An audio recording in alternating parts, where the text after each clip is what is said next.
Bonjour à tous, c'est une émission spéciale Le Goût des Autres qui vous attend sur Westrack Radio et qui débute sur Westrack Radio. Festival littéraire Havrais, sa 9e édition cette année. Pour l'occasion, Westrack a démarré pour venir installer ses studios à la bibliothèque Niemeyer. C'est Tiffaine avec vous, Mathieu m'accompagne à la technique mais aussi à l'animation. Bonjour Mathieu. Bonjour Tiffaine. Alors nous ne sommes pas les seuls à avoir déménagé puisque le festival a aussi bougé cette année pour s'installer dans les lieux mythiques du Havre, au centre-ville et notamment à la bibliothèque Niemeyer où nous sommes. Énormément de rencontres étaient et sont toujours à faire sur le festival. Nous sommes au 3e jour et sur 4 et pour en parler un peu plus, on reçoit Serge Rouet, programmateur du festival. Bonjour. Bonjour. Vous allez bien ? Très bien, très bien. Alors on voulait absolument commencer cette émission avec vous, déjà pour savoir comment se déroule le festival jusqu'ici. Le festival se déroule plutôt bien, même très bien. J'ai juste un petit regret, c'est que les salles ne soient pas assez grandes pour accueillir tout le public qui nous fait le bonheur, parce que c'est un vrai bonheur de voir la totalité de cette programmation, rencontrer le public, rencontrer ses publics, parce que le public est vraiment très divers en fonction des rendez-vous proposés. Voilà, il y a une vraie réponse enthousiaste au festival et ça me rend et ça rend toutes les équipes très heureuses. Est-ce qu'on peut remarquer peut-être un changement de fréquentation avec le déménagement du festival en centre-ville ? Il y a du monde. Alors moi, là, à l'heure qu'il est, je vais plutôt à courir d'un rendez-vous l'autre avant d'analyser le monde. Non, voilà, ce que je peux vous dire, c'est qu'il y a un enthousiasme partagé pour la littérature et ça, moi, ça me ravit toujours parce que des fois, vous savez, quand vous programmez des manifestations littéraires, vous avez parfois des doutes. Est-ce que c'est le bon texte de Marguerite Duras ? Est-ce que on va applaudir le souvenir de Toni Morrison ? Et voilà. Et les réponses qui viennent les unes après les autres, sont celles d'un bel enthousiasme et ça me ravit. Ok, Mathieu, oui. Oui, alors moi j'ai une petite question parce que effectivement, comme tu le précisais, Tiffaine, en introduction, le festival cette année, après avoir passé 8 années sur le quai Frissard, donc au niveau de l'ancien Magic Mirror, donc qui avait pris ses habitudes, pour cette 9e année, le festival s'installe en centre-ville. Est-ce que continuer un festival, changer considérablement de lieu, on a l'impression de repartir à zéro et recréer un nouveau festival ? Ou en gros, est-ce que ça a été difficile cette année de réimaginer justement le festival en changeant complètement son implantation ?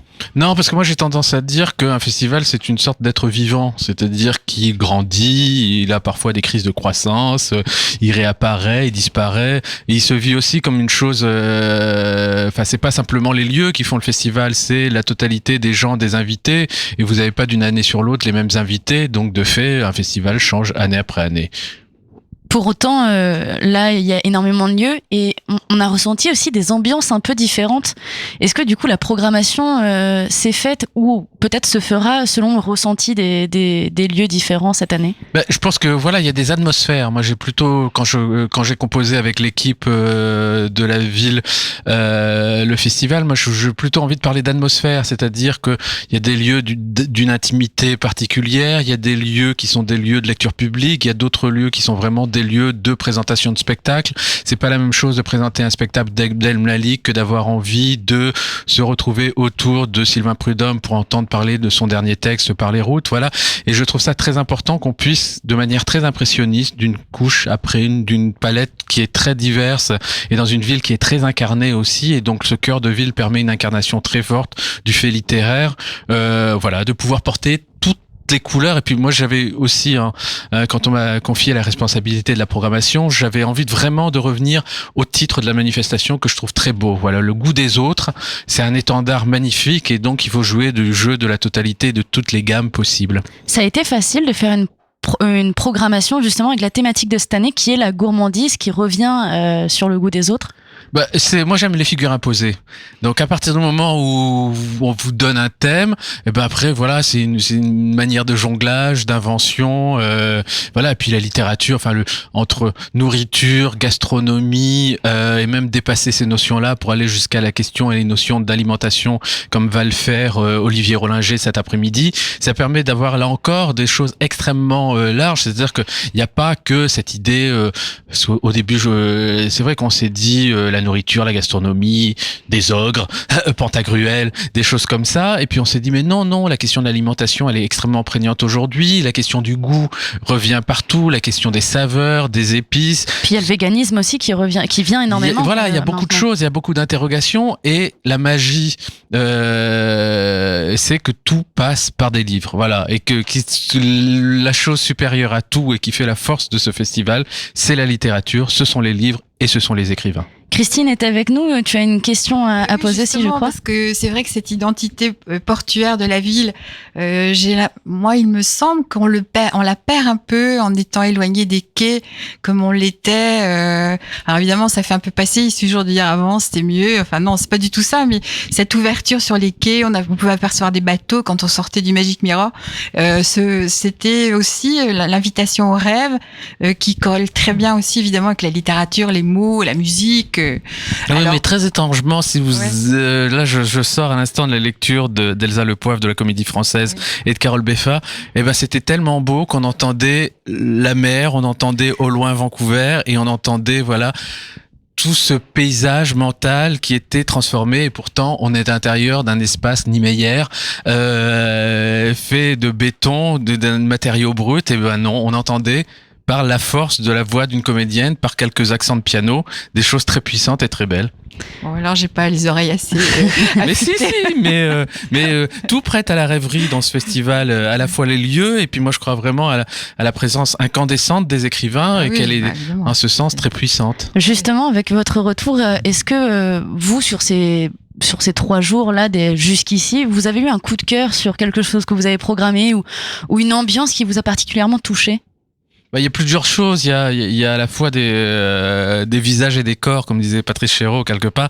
C'est cette puissance sur scène. Astrid Baya hier avec le groupe Orque, reprenant comme ça la lignée de toutes ces femmes noires dans les mots de Toni Morrison. C'était d'une puissance absolue dans cet univers de pluie à l'extérieur, d'émotions. Et puis il y avait une sorte de feu qui passait dans sa lecture, qui passait de ce souvenir de ces femmes noires américaines. J'ai trouvé ça très beau, comme j'ai trouvé absolument magnifique la manière dont le public d'étudiants a envahi la scène de la performance voguée. On parlait du voguing, on avait la sensation d'être à New York au milieu des années 70-80, et il se passait des choses, et c'était puissant, c'était beau, et c'était de la poésie.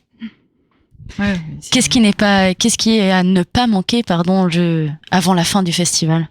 Ah, ça vous me posez toujours, il faut aimer lequel de ses enfants, c'est un peu ça la question. Moi j'ai envie de vous parler d'un jeune écrivain nigérian qui s'appelle Chigozie Obioma. Voilà, c'est une des découvertes du festival. J'ai pas envie de dire que c'est un pari, parce qu'il y a pas de pari, parce qu'il est déjà il a une reconnaissance. C'est cette nouvelle génération des écrivains afro-américains, et là en l'occurrence nigérians, qui apporte un renouveau complet à la littérature aujourd'hui.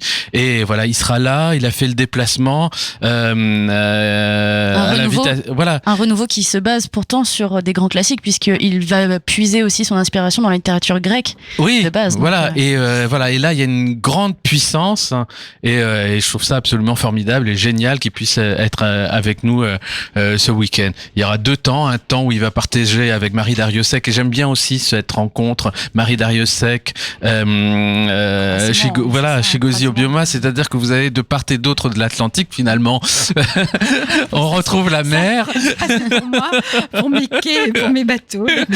Et il y a ce partage-là autour de Toni Morrison, que le public aura entendu hier, et il sera là, et demain il parlera de son propre travail d'écrivain. Je pense que ça sera un moment important. Donc la rencontre Chigozie Obioma avec Marie Dariussec, c'est à 17h, tout à fait, dans 1h30. Donc à ne pas arrêter, et c'est à la bibliothèque Oscar Niemeyer. Voilà. Oui, tu voulais poser d'autres questions peut-être, Mathieu aussi, Non, je voulais juste faire cette précision pour bien rappeler l'horaire. Et peut-être, je dis bien peut-être, je fais un peu de teasing, mais peut-être nous recevons Chigozie Obioma dans cette émission, si le timing le permet, puisque forcément, comme il va pas tarder à démarrer la rencontre. Tout à fait. Je te propose une pause musicale, Tiffaine, avec un artiste qui s'est produit sur la scène du théâtre de l'Hôtel de Ville, Abdel Malik. Justement, on va écouter le titre Le Jeune Noir à l'épée. Merci Serge. Merci à vous. De musée, mais pas d'être muséifié. Sous la nef, l'ancienne gare, mais personne n'y prend garde. Dans nos poitrails ont lieu tous nos voyages. Dehors, la désolation contemple son ouvrage. Je sais, je suis le jeune noir à l'épée. En bas des tours despotiques où l'on hume l'odeur du mauvais shit. La cité parle l'ancien grec, salade, tomate, oignon, moitié légumes, moitié schneck. Mais peut-on faire la révolution avec Toulouse-Lautrec? Je sais pas, je suis le jeune noir à l'épée. Vénus au bras d'un Négus sous la scandaleuse promesse d'un mariage temporaire derrière un abribus. Si l'interdit participe à l'ardeur du désir, sans doute s'il y avait bienveillance, il n'y aurait pas d'humeur hystérique. Je sais, je suis le jeune noir à l'épée. À l'époque je me disais, comment pourrais-je m'aimer si sans cesse je dois lutter? Comment pouvais-je t'aimer si sans cesse je luttais, sans cesse je luttais, comment pouvais-je t'aimer si sans cesse je luttais, à l'époque je me disais, comment pourrais-je m'aimer si sans cesse je dois lutter, comment pouvais-je t'aimer si sans cesse je luttais, sans cesse je luttais, comment pouvais-je t'aimer si sans cesse je luttais. On a vu nos potes se faire fumer, on prône la paix, pas l'épée. On a vu nos frères et nos sœurs morts sous ces décors, on bombe sous ces décombres. On a vu nos potes se faire fumer, on prône la paix, pas l'épée. On a vu nos frères et nos sœurs morts sous ce décor, on bombe sous ces décombres. On a vu nos potes se faire fumer, on prône la paix, pas l'épée. On a vu nos frères et nos sœurs morts sous ce décor, on bombe sous ces décombres. On a vu nos potes se faire fumer, on prône la paix, pas l'épée. On a vu nos frères et nos sœurs morts sous ce décor, on bombe sous ces décombres. On crève à s'user, l'âme torréfiée sous l'effet couplé des addictions et des renoncements. Ignoré, on constate juste l'avilissement, et ça, c'est dans le meilleur des cas, garçon. Dire que nous étions censés la faire, la révolution. Je sais, je suis le jeune noir à l'épée. De vieilles villes frigides qui se la jouent, banlieue lascive, se dénudent à loisir sur les plages naturistes du oui-dire. Les seins nus compensent-ils les injustices que subissent les plus fragiles? Je sais pas, je suis le jeune noir à l'épée. À l'époque je me disais, comment pourrais-je m'aimer si sans cesse je dois lutter? Comment pouvais-je t'aimer si sans cesse je luttais, sans cesse je luttais, comment pouvais-je t'aimer si sans cesse je luttais, à l'époque je me disais, comment pourrais-je m'aimer si sans cesse je dois lutter? Comment pouvais-je t'aimer si sans cesse je luttais, sans cesse je luttais, comment pouvais-je t'aimer si sans cesse je luttais. On a vu nos potes se faire fumer, on prône la paix, pas l'épée. On a vu nos frères et nos sœurs morts sous ce décor, on bombe sous ces décombres. On a vu nos potes se faire fumer, on prône la paix, pas l'épée. On a vu nos frères et nos sœurs morts sous ce décor, on bombe sous ces décombres. On a vu nos potes se faire fumer, on prône la paix, pas l'épée. On a vu nos frères et nos sœurs morts sous ce décor, on bombe sous ces décombres. On a vu nos potes se faire fumer, on prône la paix, pas l'épée. On a vu nos frères et nos sœurs morts sous ce décor, on bombe sous ces décombres. On a vu nos potes se faire fumer, on prône la paix, pas l'épée. On a vu nos frères et nos sœurs morts sous ce décor, on bombe sous ces décombres. On a vu nos potes se faire fumer, on prône la paix, pas l'épée. On a vu nos frères et nos sœurs morts sous ce décor, on bombe sous ces décombres. On a vu nos potes se faire fumer, on prône la paix, pas l'épée. On a vu nos frères et nos sœurs morts sous ce décor, on bombe sous ces décombres. On a vu nos potes se faire fumer, on prône la paix, pas l'épée. On a vu nos frères et nos sœurs morts sous ce décor, on bombe sous ces décombres.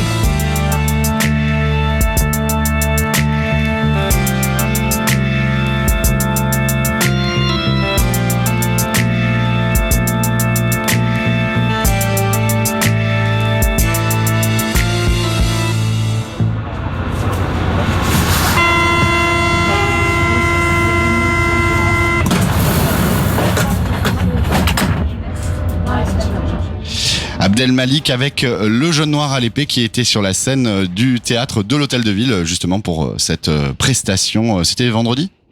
Voilà. C'était vendredi. Les Oui, questions tout pièges, à fait. tout à Non, fait. non, si, c'était vendredi, puisque hier, c'était sur la scène d'Oscar Niemeyer, c'était Nuit, suivi du coup de Oui, Rebotini. oui, tout à fait. Un autre concert d'ailleurs, on écoutera peut-être Nuit dans cette émission parce qu'ils viennent de sortir un nouveau titre Tout à fait. ce vendredi. Si vous vous demandez ce qui se passe, pourquoi nous sommes à l'antenne un samedi après-midi, c'est parce que Westrack est à Oscar Niemeyer pour le festival Le Goût des Autres, cette 9e édition sur la gourmandise.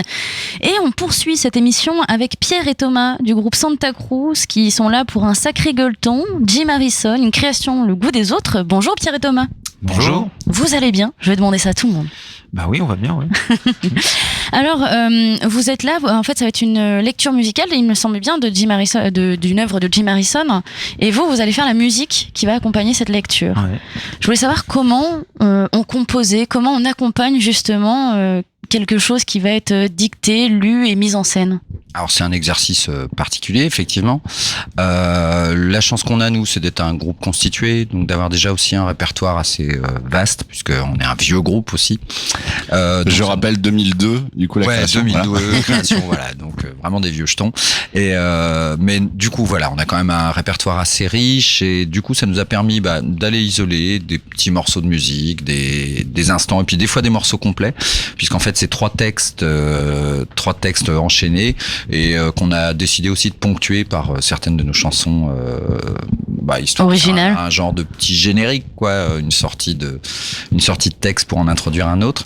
Et puis le fait d'avoir déjà un petit peu de matière au départ, ça c'est une chose. Et puis il y a toujours les surprises du texte et de l'interprétation du comédien, Jean-Philippe Ricci en l'occurrence, qui des fois donne des idées, où on est obligé de chercher des choses un peu plus illustratives sur le texte et tout ça. Donc c'est à peu près les mêmes tenants de composition que quand on cherche des trucs pour faire une chanson ou pour faire de la musique ensemble, quoi.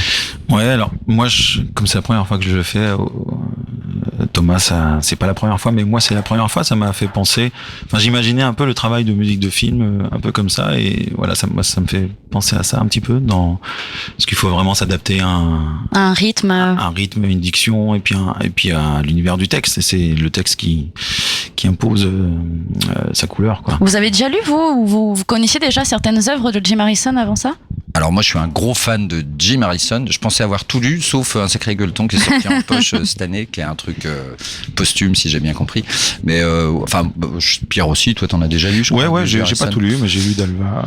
Mais oui, c'est un des grands auteurs américains un peu incontournables. Donc on était assez contents de tomber là-dessus aussi, quoi. Et puis comme on a aussi une musique qui est quand même largement d'inspiration anglo-saxonne, voire américaine, je pense que c'est ce qui a donné l'idée au programmateur de réunir les deux, en fait, quoi.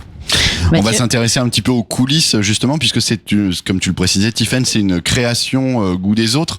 Je rappelle qu'effectivement, le festival Goût des Autres mise vraiment sa programmation sur des one-shots, comme on dit dans le milieu du spectacle, c'est-à-dire vraiment des créations uniques qui parfois ne rejoueront jamais, qui ont vraiment été pensées, conçues pour jouer à l'intérieur du festival. Et du coup, je voulais m'intéresser à savoir un peu la temporalité de tout ça, à quel moment vous avez été contacté, comment s'est enclenché le processus de travail, et en fait, j'imagine que là vous allez jouer avec Jean-Philippe Ricci. Oui, j'allais dire Jean-Paul, pas du tout, Jean-Philippe Ricci. Et vous l'avez rencontré combien de temps avant? Enfin, comment on peut proposer quelque chose? Le public, ils vont voir quelque chose de conçu d'un bloc, mais ça prend combien de temps à faire ça? Alors Thomas a peut-être un peu plus les idées précises là-dessus. Alors c'est vrai que c'est une des grandes richesses du festival, ça, c'est-à-dire que il mise beaucoup là-dessus, sur la création, sur le fait, en tant que spectateur, on l'a déjà tous constaté. En tant qu'Havre, moi je vis au Havre, donc j'ai déjà pu bénéficier de tout ça en tant que spectateur. Et donc du coup, c'est vrai que on a été contacté il y a quelques mois. Cette proposition-là nous a été faite. Il y a eu un casting entre guillemets de comédiens. Enfin, ils ont envisagé plusieurs comédiens et finalement le choix s'est arrêté sur Jean-Philippe Ricci. Et donc en fait, on a commencé à travailler en décembre. Jean-Philippe est venu à Rennes puisque le groupe répète très souvent là-bas. On a un studio là-bas et tout ça. Et il est venu passer 2 jours avec nous, ce qui nous a permis d'établir une première conduite, de faire des choix de titres justement et voilà, mais sur un temps donc assez court quand même. Et puis après, on a commencé à travailler travaillé mardi dernier au Sonic, puisqu'on a aussi ces beaux équipements au Havre. Donc au Fort de Tourneville. Au Fort de Tourneville. Et donc on a travaillé depuis mardi 4 répétitions complètes pour là pour le coup vraiment affiner la création, quoi. Oui, je connaissais déjà un petit peu la réponse d'avance, mais c'était juste pour souligner effectivement que le temps est quand même très très court et quiconque a déjà fait de la musique, eu un groupe, le temps imparti 4 jours pour monter comme ça un spectacle d'une pièce avec si j'ai bien compris, en fait vous reprenez quand même des choses déjà existantes du répertoire de Santa Cruz. Vous avez créé de la nouvelle matière. Il y a de la nouvelle matière, et puis il y a aussi on va chercher des thèmes, parce que ce qu'on sait faire, c'est aussi des thèmes, des ambiances. Donc quand on a déjà des choses qui peuvent coller au texte, à l'endroit où on se dit tiens là ça serait bien de mettre quelque chose, etc. On va piocher un peu dans ce qu'on a déjà, mais après on le fait pas exactement de la même manière que d'habitude. C'est pas les mêmes arrangements, c'est pas les mêmes durées évidemment, parce qu'on fait pas mal d'interventions qui vont durer moins de 30 secondes dans le texte. Et puis aussi, on va jouer des morceaux en entier que je vais chanter. Donc c'est pas seulement aussi de l'illustration du texte pendant la lecture, c'est aussi des moments musique seule. Et du coup, justement, Thomas nous disait tout à l'heure que ça te faisait penser un petit peu à comment on adapte de la musique à un film, avec le rythme et tout ça.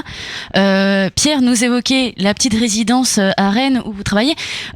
Est-ce que Jean-Philippe Ricci se cale aussi à votre musique, ou est-ce qu'il y a des concessions qui sont faites d'un côté ou de l'autre, c'est fait main dans la main vraiment, ou il y en a un qui se cale plus sur l'autre? C'est vraiment un dialogue en fait, parce que alors en plus on a de la chance parce que Jean-Philippe il est assez musical en fait dans sa façon sa façon de lire et tout ça, c'est-à-dire qu'il est tout à fait il y a plein de moments où il va caler le rythme de sa lecture pour nous permettre de terminer un thème musical par exemple, ce genre de choses. Donc il y a forcément une forme de pas de compromis, mais vu qu'on est quand même dans une illustration, alors encore une fois le texte doit primer, ce qui nous a obligé d'ailleurs à une contrainte acoustique, c'est-à-dire que là on joue quasiment qu'avec des instruments acoustiques, contrebasse au lieu de basse électrique, ce genre de choses, et mais pas seulement, hein. Mais il y a forcément des deux côtés, il faut que ça fonctionne de cette manière-là, c'est impératif, parce que si le but du jeu c'est de s'écouter, hein, comme quand on fait de la musique, ou je pense comme quand on est comédien, faut écouter l'autre, faut écouter ce qui se passe, et c'est effectivement un one shot, donc c'est un petit challenge, et on va pas être fiers, je pense, d'ici 1 heure ou 2 avant de monter sur scène, mais c'est comme écrire une pièce en 4 jours, quoi. Ouais, c'est ça, mais c'est super motivant. Et c'est très exigeant en termes de concentration, quoi. C'est ça qui m'a un peu épaté, parce que pendant 5 minutes on peut ne rien faire et juste écouter le texte, se lire, et puis à un moment donné il y a un mot sur lequel il faut commencer à jouer, et faut pas le louper, quoi. Il faut de l'attention de A à Z, quoi. Ouais. Oui, Jordi, tu es avec nous aussi. Oui, salut tout le monde. Du coup, moi je me demandais, vous êtes quand même un groupe qui avait beaucoup tourné, et qu'est-ce que ça fait au final de plus être au centre de l'attention pendant ce concert-là, pendant cette représentation-là, et devoir partager la scène avec un acteur comme ça? Ça fait pas plaisir, hein, déjà. Non, c'est pour moi c'est assez comment dire, c'est presque des vacances, quoi, parce que comme je suis le chanteur d'habitude, je suis en devant de scène, etc. Là, c'est vraiment une position que moi j'ai jamais eue, de musicien accompagnant, quoi, et ça me plaît beaucoup. Voilà. Santa Cruz, donc vous êtes à 18h au sein de la bibliothèque Oscar Niemeyer pour la lecture Un sacré gueuleton de Jim Harrison, accompagné par le comédien Jean-Philippe Ricci. Votre dernier album en date, Now and Here, est sorti en 2018. Qu'est-ce que vous nous réservez pour l'avenir? Je pose une autre question. Théoriquement, il ne faut pas poser 2 questions dans une question. Alors en radio, enchaîne. Voilà. Je le précise. Vous disiez aussi au début de cette interview que c'était la première fois que vous vous livriez à cet exercice. Est-ce que ça vous donne envie, pourquoi pas, de collaborer avec, je sais pas, mais il y a déjà eu des collaborations de fait, de toute façon, avec Miosek. Vous avez aussi joué avec l'Orchestre de Bretagne. Donc finalement, vous avez déjà partagé la scène avec quelqu'un. Est-ce qu'il y a d'autres grands projets en gros qui vous attendent? Ouais, puis on adore faire ça, de multiplier un peu les formats, quoi. Et donc si ce texte-là peut jouer ailleurs, après ça dépend toujours des programmateurs, mais nous on est absolument ouvert à ça. Jean-Philippe Philippe, faudra lui demander, mais je pense que ça lui plaît aussi. Donc non, tout ça, tout est possible. Et puis sur le plan du groupe en tant que tel, là on est dans une phase de composition de nouvelles chansons. Et donc pourquoi pas un nouvel album? Oui, c'est le but de faire un nouvel album, mais il faut commencer par créer des nouvelles chansons. Et donc je pense que en 2021 il devrait y avoir un album. Ouais. Du coup, le rock et finalement le théâtre et la poésie, ça va de pair? Tout se passe sur un plateau, voilà, c'est pas tout à fait les mêmes métiers, mais le but du jeu c'est toujours le même, c'est de faire vibrer un peu et trouver un fil conducteur. Des espaces, des salles et puis les oreilles des gens. Super. Mathieu? Oui, en tout cas, merci beaucoup Santa Cruz d'être venu nous dire quelques mots à l'antenne. Merci à vous. Quelques minutes. Là, je crois que vous partez en balance dans une quinzaine de minutes. On vous retrouve dans 2 heures sur la scène de la bibliothèque Oscar Niemeyer pour cette lecture de Jim Harrison. On va s'écouter. Qu'est-ce qu'on va s'écouter? Eh bien, figure-toi qu'on va s'écouter un morceau de Santa Cruz. C'est pas vrai. Tout à fait. On va écouter justement un titre issu de Now and Here qui s'appelle What's Happening Here. Merci.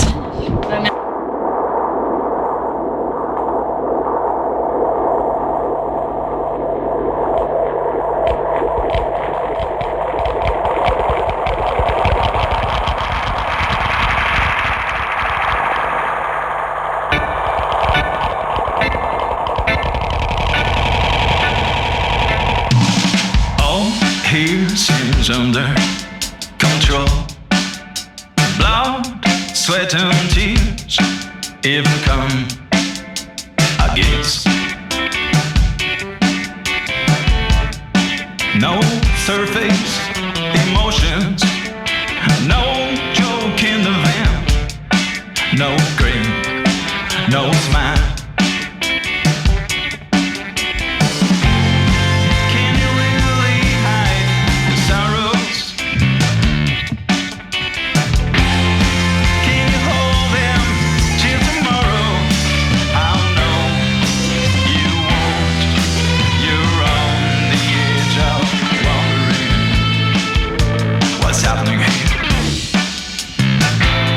What's happening here? What's happening here? What's happening here? I'd like to be some help. Put my arms around you. Did you like a shelter? Can you really hide your sorrows? Can you hold them till tomorrow? Oh no, you won't. You're on the edge of wondering what's happening here. What's happening here? What's happening here? What's happening here?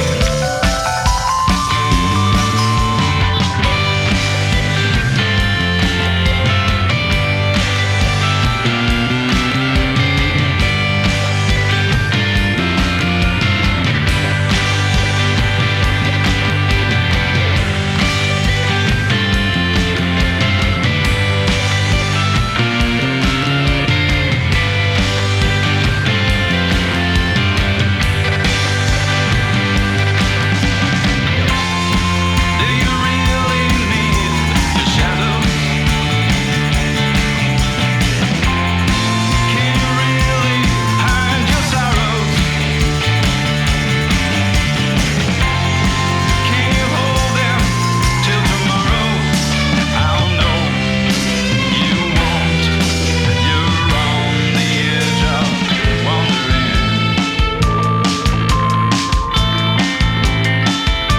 what's happening here. What's happening here? What's happening here? What's happening here? What's happening here? What's happening here? What's happening here? What's happening here?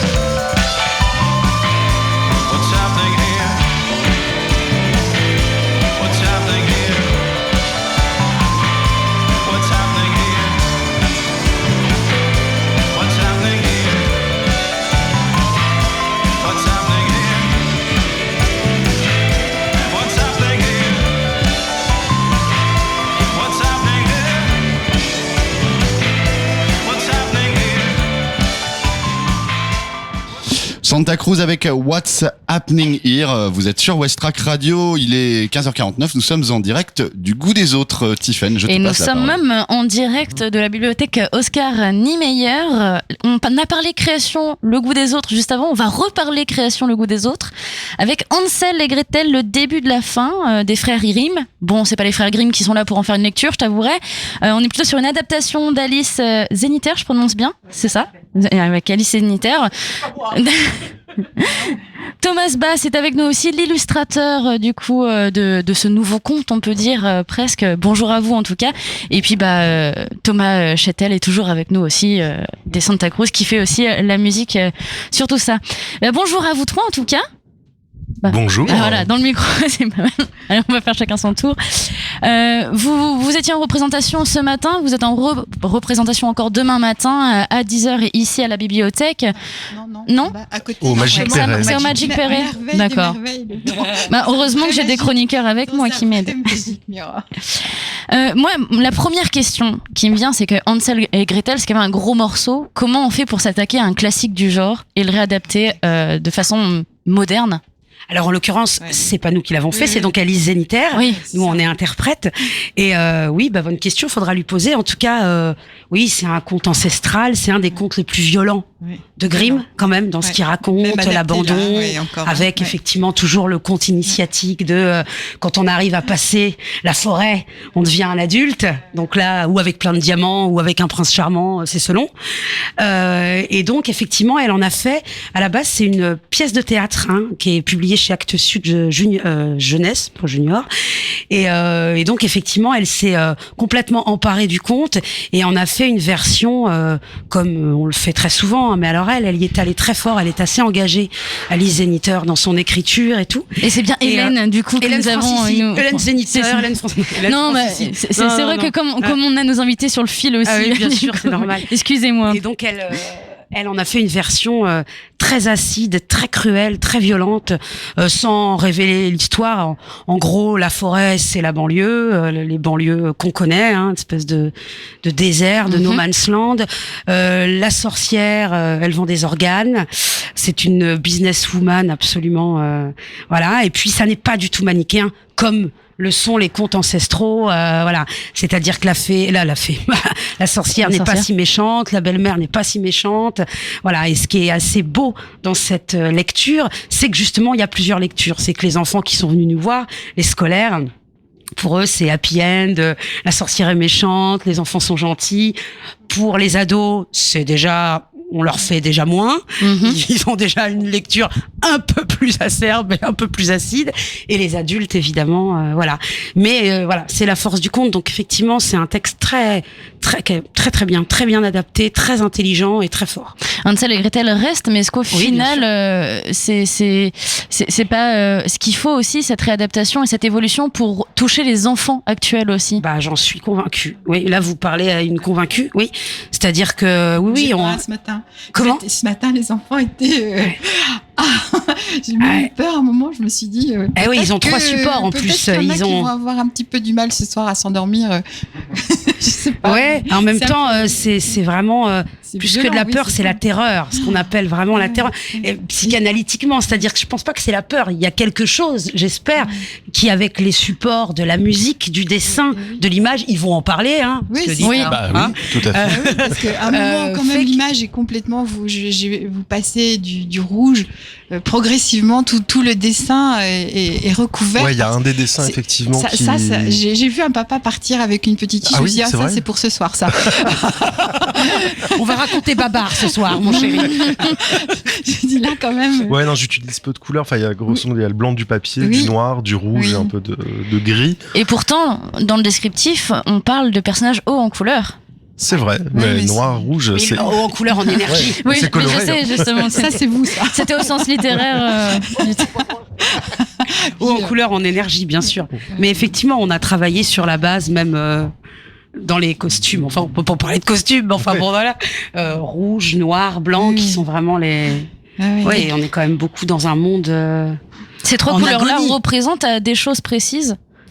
Est-ce que ça représente des choses après, dans toutes les luttes, il y a toujours eu le noir, rouge, blanc, c'est des couleurs assez évidentes, mais Après, c'est aussi un souci. La banlieue noir et blanc. La ça, banlieue c'est sûr. noir et blanc, banlieue rouge, Banlieue etc. rouge, voilà. Le monde qui gronde, quoi. Ouais, mais après, c'est aussi une couleur, le rouge, une couleur de plaisir, parce que ça peut être les bonbons, la sucrerie, ce qu'on voit un tout petit peu à un moment donné. Et c'est aussi la barbaque, la bidoche. Voilà, ça fait rire Mathieu derrière. Non, mais c'est plein de choses. Après, c'est aussi. C'était aussi un souci de temps, en fait. C'est-à-dire qu'on a C'est quand pareil, même pas bah, énormément en fait, de temps pour dessiner. On le disait justement avant que pour les créations Le Goût des Autres, c'était des one-shots comme Mathieu le disait, donc ça se faisait très très rapidement. En combien de temps, enfin, vous avez eu le même temps justement que 5 jours, c'est ça. 5 jours de création. Ouais, donc, franchement, c'est confort. Vraiment. Parce que c'est des fois même pas ça, dans des conditions assez exceptionnelles. Donc ouais, on a eu 5 jours tous les 3 pour se rencontrer, pour rencontrer le texte.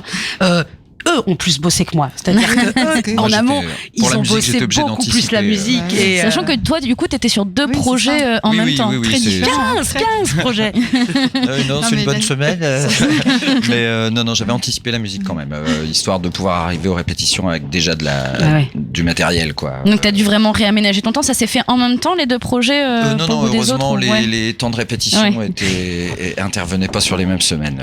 Mais justement, à propos de la musique, il m'a semblé à un moment que grâce à la musique, c'était le dessin qui se faisait sous les yeux des enfants, enfin des spectateurs, et vous qui étiez tellement dans le don au public, c'était très très fort. Je ne montre pas mes seins, dites-le, parce que quand même, attention, dans le don au public. Mais votre musique, j'ai trouvé que du coup, elle apportait un peu plus de douceur. Est-ce que je me suis fait avoir ou est-ce que c'était non, peut-être. Alors, ça mettait un peu de baume au cœur des petits là. Moi, je pense, c'est des contrepoints parfois. Mon thème principal est assez mélancolique, c'est évident, mais dans la mélancolie, il y a de la douceur. Voilà, donc c'est un peu ce qu'on disait tout à l'heure avec Santa aussi, c'est que c'est un peu le même déroulé qu'une musique de film. Faut procurer une émotion, faut essayer d'être raccord avec l'émotion du texte et là en plus avec l'émotion de l'illustration. Donc, mais c'est toujours pareil, c'est des contraintes et c'est vraiment de la contrainte que naissent les choses intéressantes. Moi, je trouve.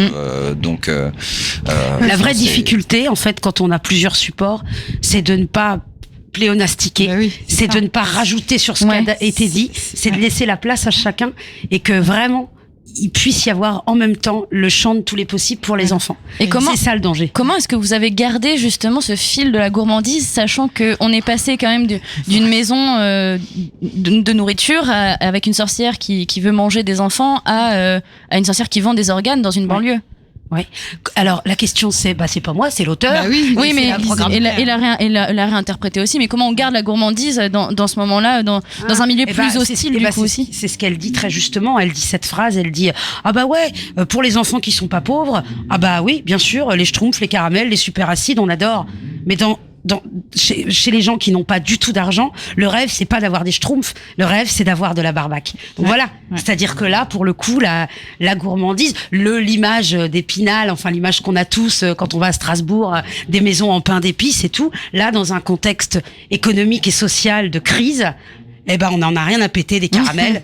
Pardon pour la radio. Sauf les dentistes et les orthodontistes. Voilà, c'est ça. Oui, c'est vrai que ça leur ça. Voilà, c'est les rôtis, c'est les côtelettes, c'est ça qui fait. Et pour te répondre, je trouve que c'est le dessin justement là, qui permet vraiment beaucoup de garder le lien avec tout ça. D'apporter le côté gourmandise. Donc c'est Thomas qui est gourmand sur D'ailleurs, Thomas, il commence à faire la maison comme dans les contes, et quand il entend beefsteak, il lance du beefsteak sur les... Oui, justement, Thomas. Alors, Isabelle de Viva Culture, j'aurais voulu vous poser la question à propos d'autres livres que celui que vous venez de créer là pour le festival. Par exemple, on a lu avec mon petit-fils les histoires d'amour. Et alors là, ce sont des contes contemporains, on va dire. Mais là, vous êtes gourmand de la vie. Votre petite Victoire, elle est gourmande de la vie et elle réveille à la vie le petit Ernest, le jeune Ernest, qui est plutôt tristounet. Il est un peu tristounet, mais c'est vrai que et vos dessins sont très très chauds, très chaleureux. C'est chaud, mais c'est marrant parce que ça passe pas mal par la bouffe aussi dans Lettres d'amour. Tout à fait. C'est-à-dire qu'elle lui parle de chocolat, elle l'invite à déjeuner, elle fait le menu, etc. Voilà, et la grand-mère goûte le couscous. Voilà, la grand-mère goûte le couscous. Lui se sent quand même un petit peu coupable de manger tout ce gras, ce sucre, alors que la bonne Germaine lui interdit. Normalement, c'est vrai qu'il y a En fait, je suis complètement habité par la bouffe. Mais du coup, on parle. J'ai eu l'impression que du coup, vous choisissiez, parce que quand Morgane a vu le titre, il a été un peu saisi, Histoire d'amour.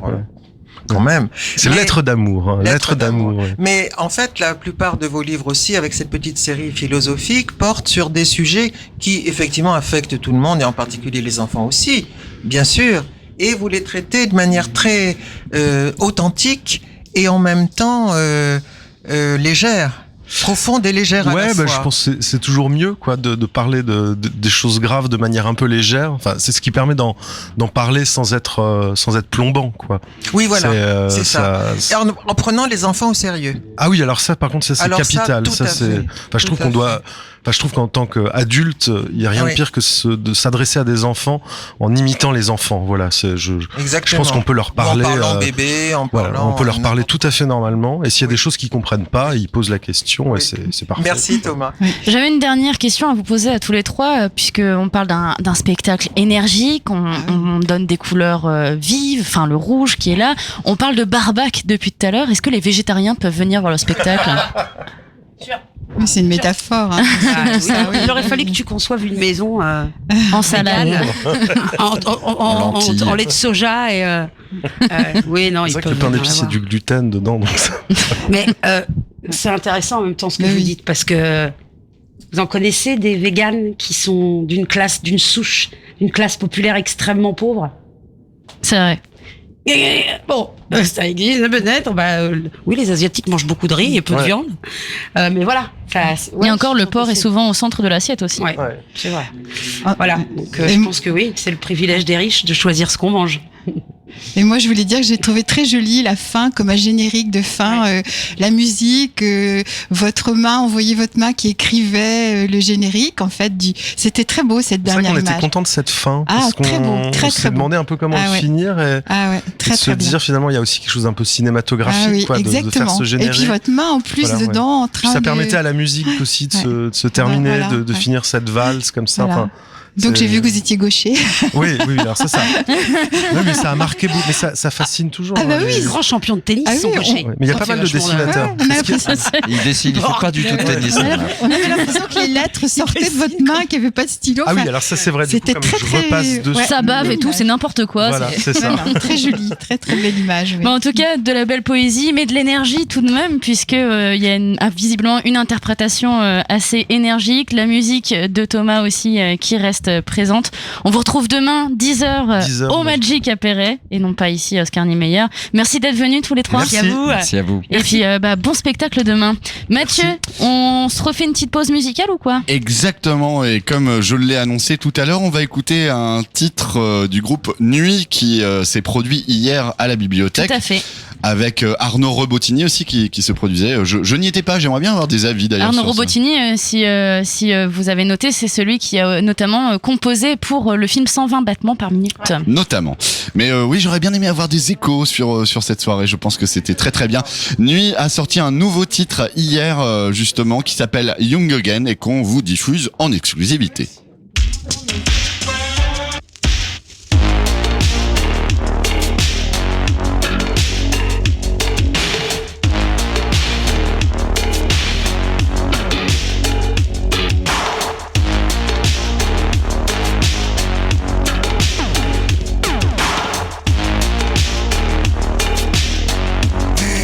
Snow on your boots,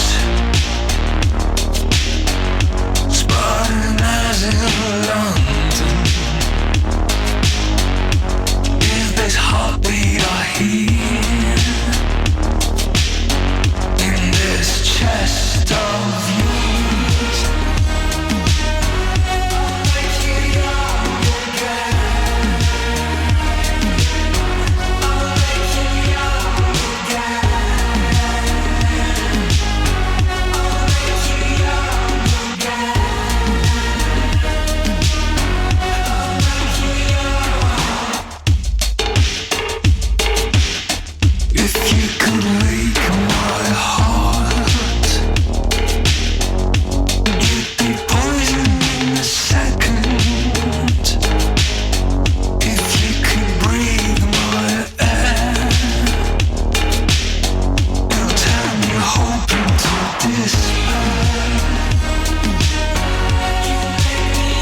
L'an 2000, ça me fait peur. J'ai peur de devenir vieille parce que le progrès, ce sera quelque chose qui deviendra un peu inhumain, qui sera encore plus loin de nous.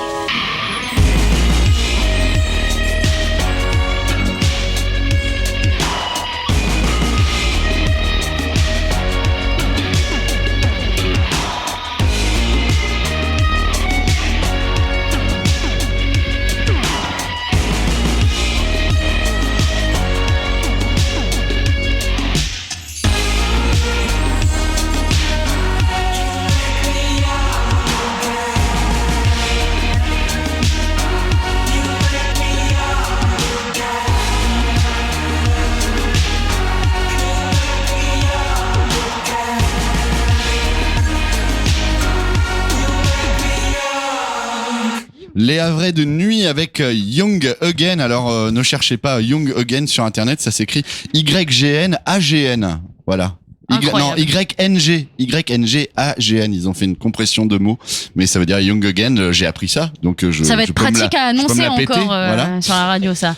Tout à fait. Mathieu, on est toujours au Festival du goût des autres. Exactement. Pendant un petit moment, et je crois que c'est Christine qui prend le pouvoir sur l'antenne. Ah oui, mais avec un plaisir fou, parce que voilà, j'ai à côté de moi Emmanuel Noblet, que j'ai entendu ce matin faire cette merveilleuse lecture du début, enfin une grande partie du début du côté de chez Swann de Marcel Proust. C'est un texte qu'on connaît bien sûr, mais moi j'avoue j'ai redécouvert parce que la lecture c'est une autre façon aussi de donner à lire un texte.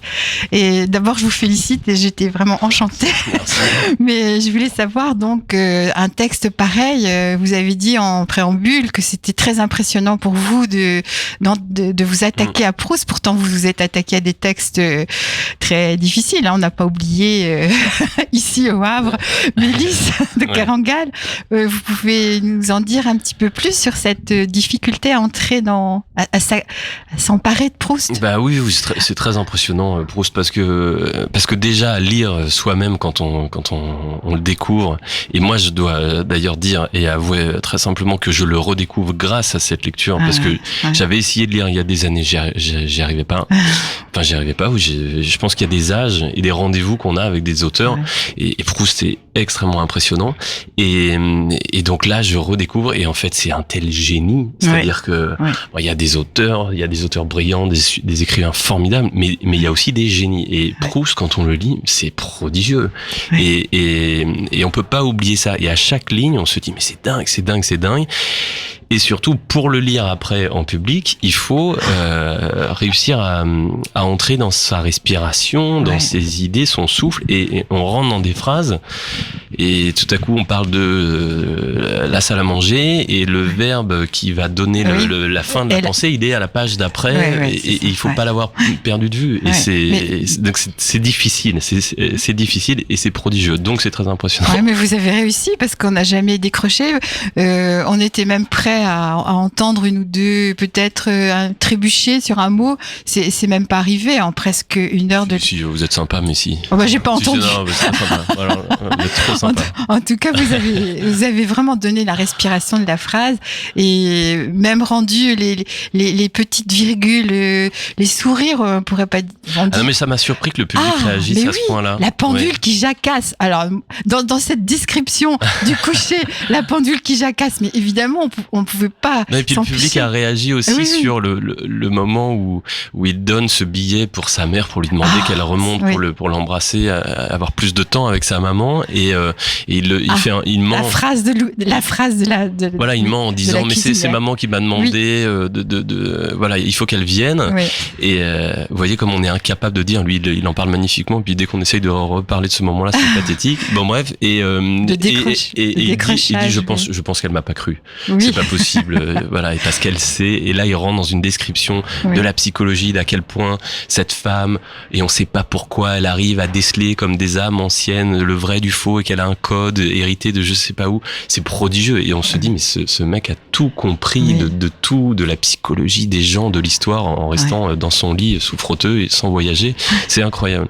Et le public a ri là tout à l'heure, c'était drôle, et à plein de moments aussi sur ce besoin de ce garçon qui a besoin que sa mère vienne l'embrasser embrasser et j'entendais les réactions des gens à la fois se dire c'est quand même dingue, il y en a quand même un problème dans le rapport à sa mère et en même temps c'est très touchant quoi. Oui, parce que on n'est pas complètement étranger à ça non plus. Bien sûr. Bon, je vais pas raconter ma vie. Mais justement, quand vous dites on redécouvre ça, on redécouvre Proust à chaque lecture, c'est étonnant parce qu'hier soir, Agnès de Sarthe disait elle-même qu'elle avait redécouvert son propre livre, elle a lu Mangez-moi, et qui avait été écrit à 14 ans, et elle disait qu'elle-même, en relisant, elle redécouvrait ce qu'elle avait écrit elle-même. Donc, mais ça m'étonne pas. C'est la magie de l'écriture. C'est la magie de l'écriture, c'est surtout je crois peut-être ça console du fait de vieillir, mais c'est la magie des années qui passent on me demandait mais pourquoi vous aviez pas plongé et compris Proust à 20 ans. Eh ben parce que il faut que le temps soit passé pour qu'on aille à sa recherche. C'est exactement pour ça que c'est toi qui fais l'interview, Christine. Pour l'âge. Je ne suis pas apte à comprendre. Privilège de l'âge. Non, mais c'est encore que certains. Et lui, il était jeune, il a réussi à écrire ça jeune. C'est le mystère. Oui. Et le génie. Et c'est vous qui avez fait le découpage ou c'est imposé? Oui, il fallait tenir en moins d'une heure et avoir le fameux passage de la Madeleine de Proust. Et en fait, si je faisais la durée normale sans coupe, on n'arrivait même pas au passage où il goûte cette madeleine et où ça lui fait ce souvenir incroyable. Donc j'ai fait quelques coupes pour essayer d'y arriver. Et vous êtes venu au Havre peut-être, je sais plus, avec le texte de Mélisse de Carangal, vous l'aviez présenté au Havre. Ouais, c'était une autre façon de travailler, ça. Ouais, j'étais très heureux ça a été une des premières dates après la création du spectacle Faut peut-être à Avignon, Réparer les vivants. Et je me souviens très bien l'avoir joué au mois de décembre au théâtre de l'Hôtel de Ville, et ça avait été une soirée très très forte. J'appréhendais beaucoup parce que bon voilà, les gens ici connaissent Maëlys de Kerangal et puis le roman se passe tellement ici. Bien sûr, oui. Et puis il y a cette scène incroyable dont tous les Havrais savent que c'est impossible d'aller plus vite que le funiculaire à vélo et de monter la côte. Et donc je jouais la scène en faisant la scène du vélo devant le théâtre plein en me disant mais ils savent bien que c'est pas possible. Et en fait je me suis raccroché à ce que m'avait dit un des mecs du théâtre, qui m'avait dit ceux qui pensent que c'est pas possible, c'est qu'ils ont jamais été amoureux. J'avais trouvé ça hyper beau. Voilà. Donc je tenais et l'accueil avait été dingue. C'est une soirée très forte. Je l'ai joué 302 fois ce spectacle, mais je me souviens très bien de cette représentation. C'était particulier ici. Mais c'est un bon souvenir pour tous les Havrais. Et donc l'extrait que vous avez choisi, ça pouvait être n'importe quel extrait de Proust ou uniquement c'était le début, c'était du côté de chez Swann et puis la première phrase est mythique, tout le monde connaît longtemps. Je me suis levé de bonne heure. Couché.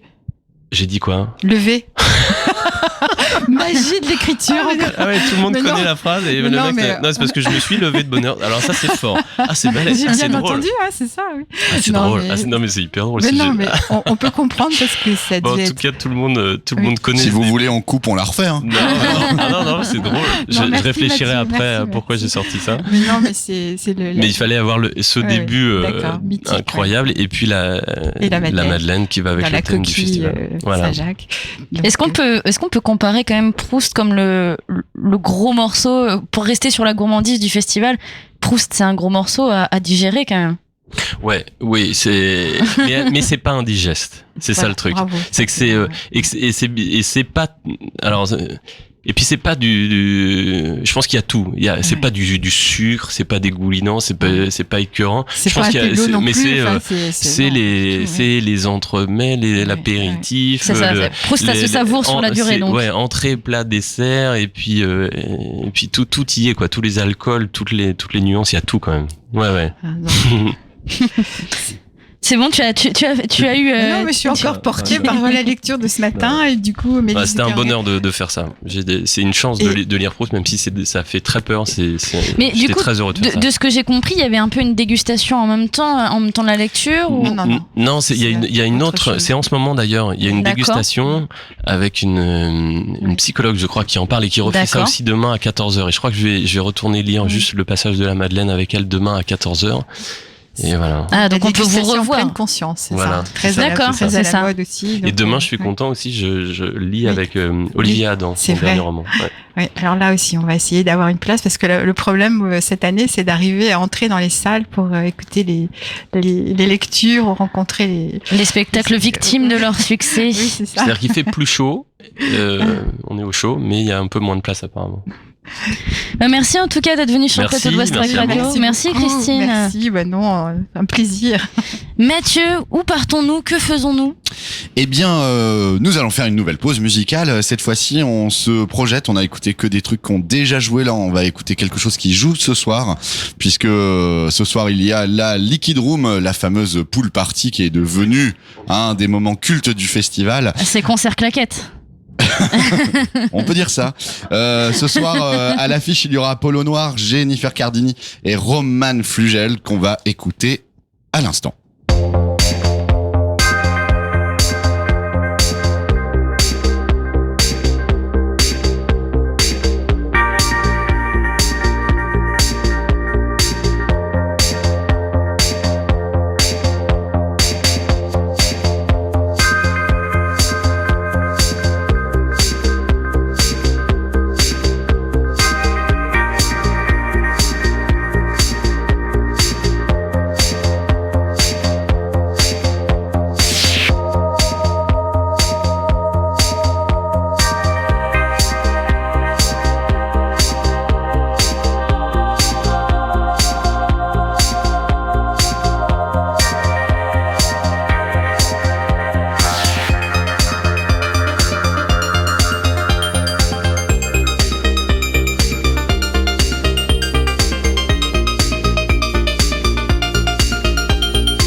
because I am lonely. I thought you were happy. Roman Flugel qui sera en DJ set. C'est ça, j'allais dire, dis donc Mathieu, t'as changé de voix, qu'est-ce qui se passe Je ne sais pas si ce sera un DJ set ou un live machine, hein, puisque, attention, dans le milieu électronique, c'est pas la même chose. Tout à fait. Mais il sera en tout cas ce soir à la piscine des docks dans le cadre de la Liquid Room, l'after, ou plus traditionnellement appelée la pool party. C'est ça, qui est du coup en fait la seule soirée et la seule représentation qui est payante aussi sur le festival. Exactement. Donc c'est une quinzaine d'euros, je crois, l'entrée, il me semble. Je crois, hein. Je dis ça comme ça, mais. On peut vérifier, on a le programme sous les yeux, Tiffen. Eh bien, écoute, il faut c'est même tourner pas une page. écrit. Ah d'accord. C'est même pas écrit. 15 euros. Ah oui, 15 euros sur présentation du billet imprimé. Tout à fait. Tout à fait. Toi, Tiffen, en plus, tu viens d'arriver au Havre, donc tu n'as jamais fait la pool party. Non, mais il paraît que c'est un moment mythique du festival. C'est assez intéressant, effectivement. Moi, j'avais peut-être. Mais qu'est-ce que c'est ? C'est-à-dire qu'on est en maillot de bain, à écouter un DJ set et en buvant des cocktails, ou comment ça se passe ? C'est ça. Tu vois le spring break? Non, mais on est obligé d'être en maillot de bain. Je veux dire, on est vraiment comme à la piscine, quoi. T'es dans une piscine, il faut que tu aies un maillot de bain homologué piscine avec un bonnet. Voilà, au milieu des claquettes, mais en tout cas, tu n'as pas le droit d'être en basket avec un t-shirt. Mais quoi. pourtant, c'est à la piscine, c'est la piscine des docks. Du coup, c'est ça. Pourtant, la piscine des docks, on peut la privatiser pour des événements et on n'est pas obligé d'être en maillot de bain à ces événements-là. Donc, du coup. Je l'ignore, mais en tout cas, je pense que c'est depuis la première pool party et je ne me souviens plus en quelle année c'était. Je sais que j'y étais et il y avait Frédéric Becbédé qui mixait ce soir-là, c'était assez spécial. Il a fini habillé dans la piscine, lui, par contre. Depuis, l'eau a passé sous les ponts. Mais je pense que effectivement, cette première pool party, c'était un peu bizarre. C'est-à-dire que on se disait qu'il allait y avoir un truc à la piscine, mais personne savait trop comment ça allait se passer. Est-ce qu'ils allaient vider les bassins? Est-ce que personne savait comment ça allait se passer? Et du coup, la première année, il y a une poignée de curieux qui a réussi à y accéder parce que c'est pareil, la jauge est limitée. Et je pense que le lendemain, ça s'est très très vite su dans tout le Havre que cette soirée avait été absolument incroyable. Et je pense que derrière, ça a donné effectivement envie à d'autres organisations de privatiser la piscine pour organiser d'autres types de soirées. Mais en tout cas, je tiens personnellement à féliciter l'organisation du festival puisque la programmation chaque année au niveau musique électronique est quand même pointu et en même temps c'est quand même des grands noms de la musique électronique actuelle. Apollo Noir, moi je l'ai déjà vu plein de fois en concert, il joue sur des synthés modulaires, donc c'est très très intéressant. On en diffuse aussi sur West Track, il me semble, non? Tout ce qui est programmé est diffusé sur West Track, bien évidemment. Mais Apollo Noir, synthé modulaire, alors j'espère que l'humidité de la piscine va pas parasiter son je crois qu'ils vont baisser la température de tous les bassins pour éviter de faire de la buée. Mais non, très très très bien. Nous jouons un peu la montre de Tiffen puisque nous avons encore un dernier invité qui doit nous rejoindre. Normalement, il devrait arriver, c'est Shigozi Obioma pour du coup la prière des oiseaux, c'est ça, j'allais dire les prières, mais c'est la prière des oiseaux. Donc il devrait arriver sans plus tarder. On peut peut-être continuer à écouter un petit peu de musique en l'attendant, Mathieu. Eh bien, écoute, si tu veux, j'ai envie de dire d'accord. Ou alors Christine nous parle de représentation, puisqu'il y a quand même plein de choses. On est le 3e jour, mais il y a encore pas mal de représentations ce soir. Il y en a encore demain. Christine, c'est un petit peu notre envoyée spéciale qui fait tous les spectacles. Donc, quand j'arrive à me faufiler dans la file, salle, parce que le problème, c'est toujours d'entrer dans les salles qui sont prises d'assaut. Mais justement, parce que c'est une question qu'on peut évoquer, mais effectivement, pour avoir été sur les éditions précédentes du Goût des Autres, pour info, je n'ai vu aucun spectacle encore cette année puisque je n'étais pas là ces jours d'année. Je suis revenu pour cette émission. Il est vrai que on pouvait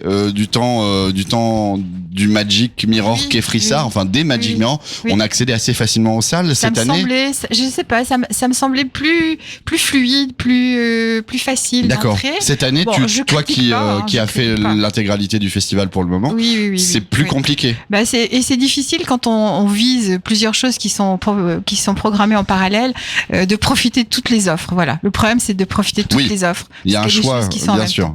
Donc, bien sûr. Mais bon, c'est toujours un plaisir, évidemment, et des rencontres impromptues et des moments de plaisir de lecture et de découverte de textes aussi, puisqu'il y a quand même la librairie qui se trouve en bas et qui est une belle ressource pour les sorties de lecture et de spectacles. Eh bien, je crois que... oui, en parlant de rencontres, Chigozie Obiomia vient de nous rejoindre sur le plateau. Bonjour. Donc, il sera demain à la bibliothèque à 15h30. Ça sera suivi d'une rencontre, d'ailleurs. Mathieu, est-ce qu'on continue comme ça? On reçoit notre invité? Est-ce que vous voulez qu'on fasse une petite pause musicale avant? On va faire une petite pause musicale, ouais. On va écouter Apollo Noir, ça c'est un choix de ma part. Alors. Voilà. On part sur du modulaire alors.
Apollo Noir avec Twist of Man. Il faut se projeter, il faut se voir. Ça donne envie d'y aller ce soir. Il faut se voir ce soir dans la piscine des docks avec ce son. Je pense que ça va être tout à fait atmosphérique.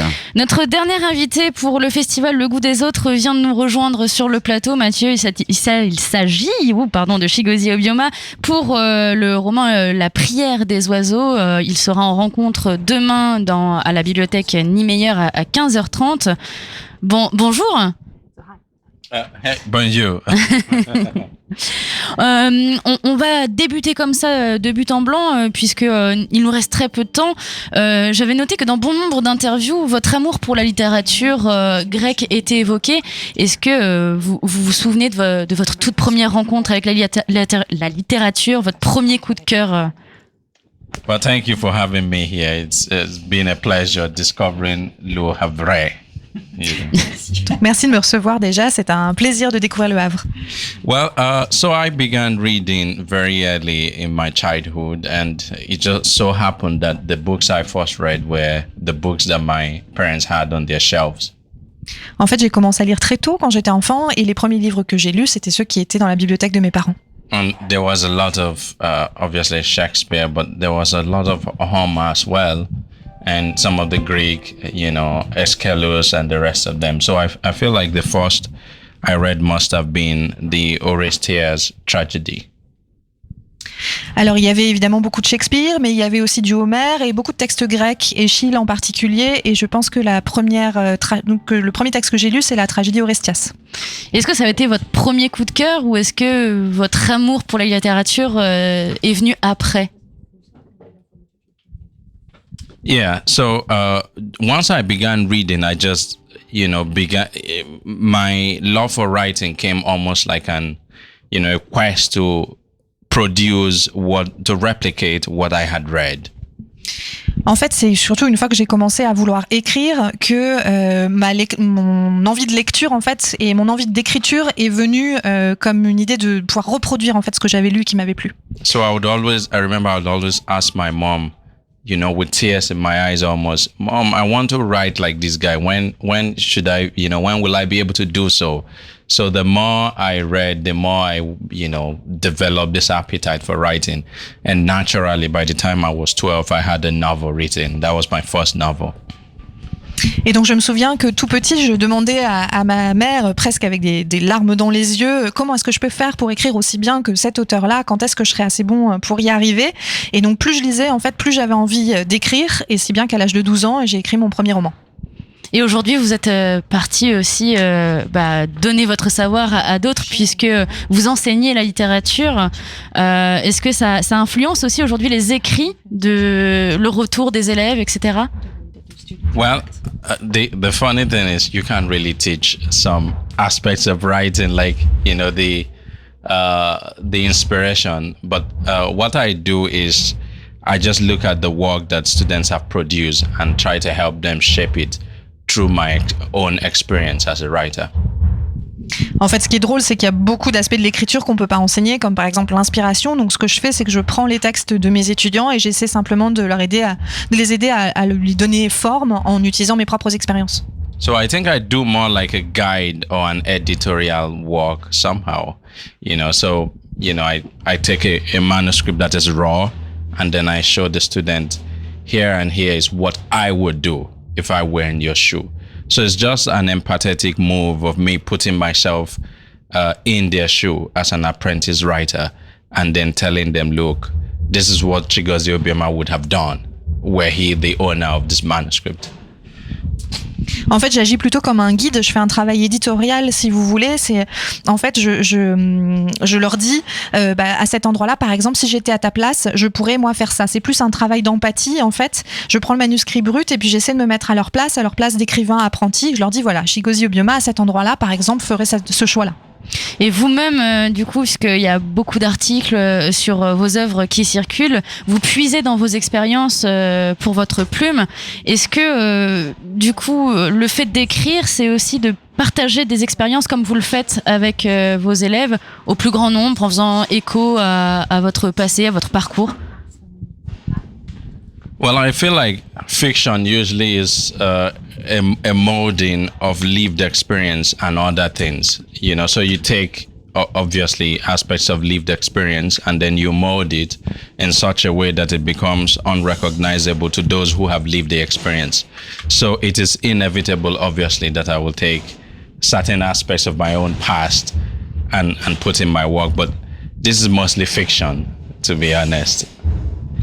Pour moi, la fiction, en fait, c'est une façon de remodeler les expériences qu'on a vécues, de les remodeler de telle sorte que même ceux qui étaient là ne la reconnaissent plus comme l'expérience qu'ils ont vécue. Mais évidemment, c'est inévitable de s'appuyer sur son propre passé. Mais pour moi, c'est toujours une œuvre de fiction.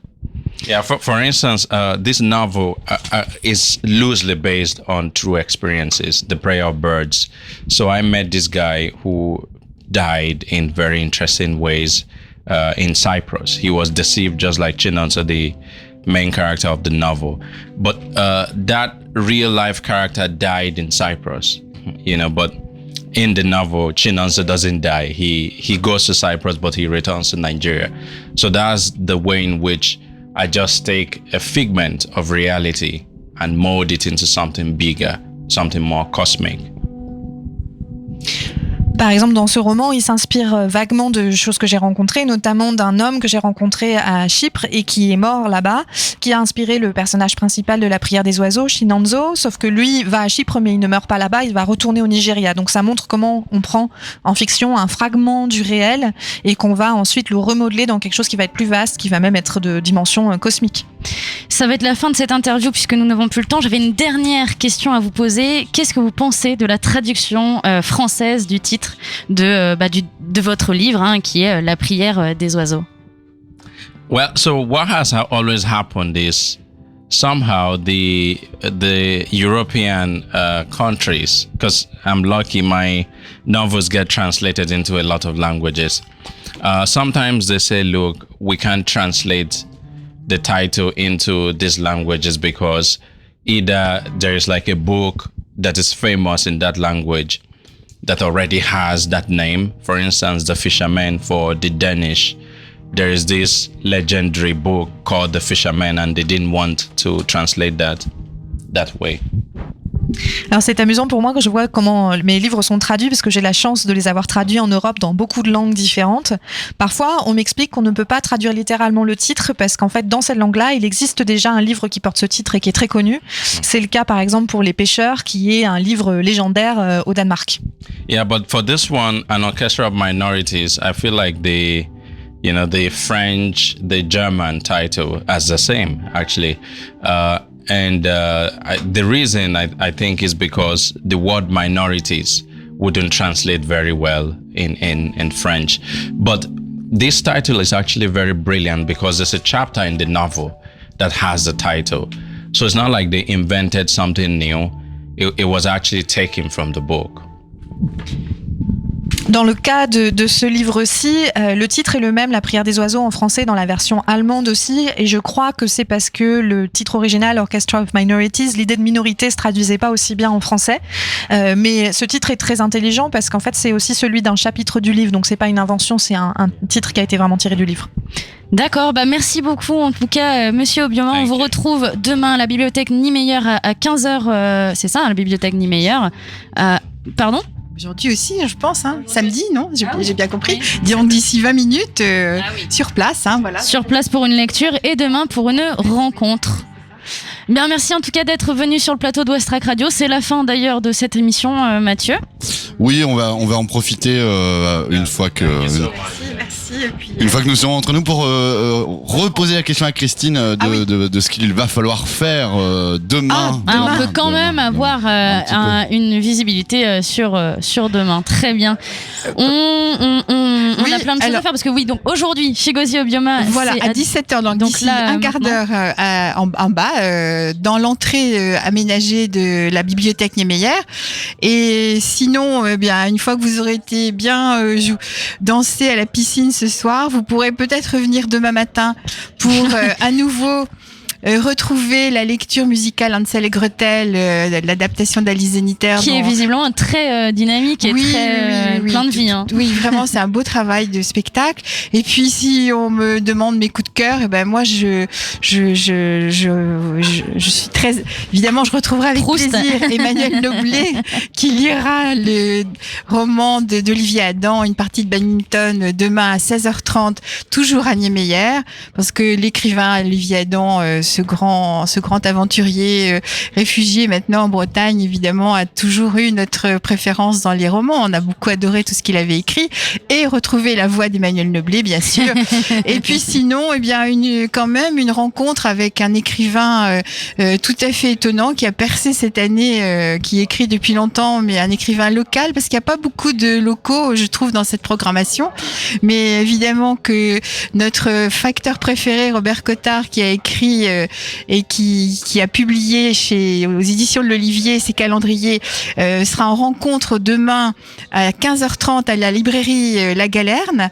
Et sinon, interprété par un comédien régional lui aussi, mais qui a une réputation nationale en tout cas, c'est certain, c'est Jacques Bonafé qui viendra interpréter demain, et on est très curieux d'écouter ça à 18h à Niemeyer, toujours les calendriers de Robert Cottard, lui qu'on suit depuis, qui a fait partie de la troupe de la Salamandre, qui était la Salamandre, troupe havraise émigrée à Tourcoing, avec le panel de metteurs en scène célèbres, Alain Milianti notamment, voilà. Et donc, que moi j'ai connu en tant que chanteur, il chantait sous le nom de Bob Factor.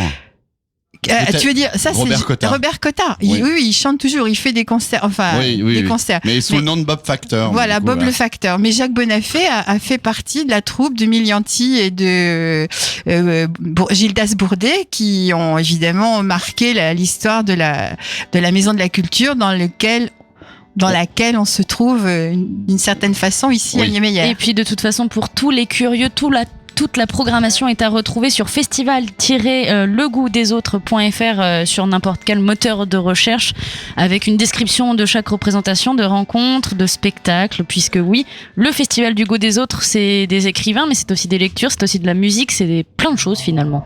Et moi aussi, je finirai par un concert à voir demain. C'est vrai que j'avais un petit peu oublié ce concert dans le programme Danse. C'est Alex Bopin qui se produit à 19h. Je savais, Christine, que ça te toucherait. Ben oui, bien sûr. Là, il va falloir courir après Jacques Bonafé pour aller vite écouter Alex Bopin au Magic Mirror. Alors là, c'est vraiment le Magic Mirror authentique, bien que reconstruit, mais enfin bon, quand même. Voilà. Oui, Alex Bopin. Façon, c'est Magic Frissard. Si vous voulez un guide du festival, il suffit de retrouver Christine au sein des locaux du goût des autres. Christine, elle a un petit ballon et elle se promène dans le festival. Je vais garder mon accréditation autour du cou, puis voilà, je vous ferai un petit signe. Elle fait guide.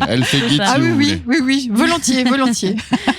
Alors bon festival, bon week-end, merci. Merci Christine d'être venue sur le plateau avec nous. Merci aussi Isabelle qui est là à côté de nous, et puis merci Mathieu. C'était un plaisir. On va clôturer cette émission par un dernier titre peut-être. Exactement, et pour faire plaisir à Christine, on va diffuser après moi Le Déluge d'Alex Bopin, et je vous souhaite une très bonne fin de journée. Un très bon week-end, et puis on te retrouve lundi à 8h pour la matinale. Tout à fait. À bientôt Tiffen. Salut. C'est vrai, je suis bête.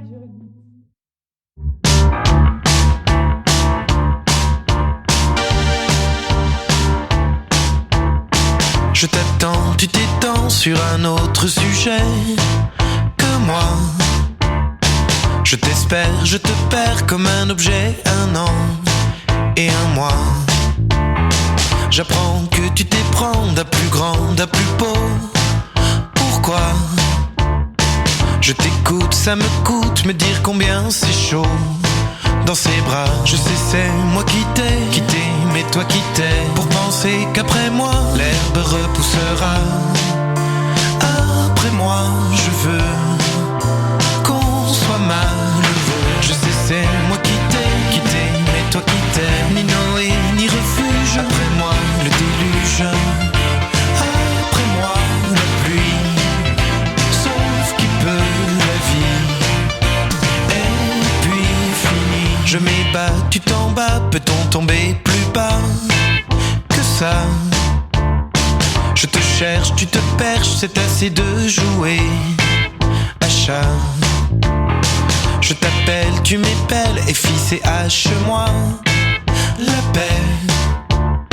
Je t'implore, tu déplores d'avoir cédé une fois. Plus jamais, je sais c'est moi qui t'ai quitté, mais toi qui t'es pour penser qu'après moi l'herbe repoussera. Après moi, je veux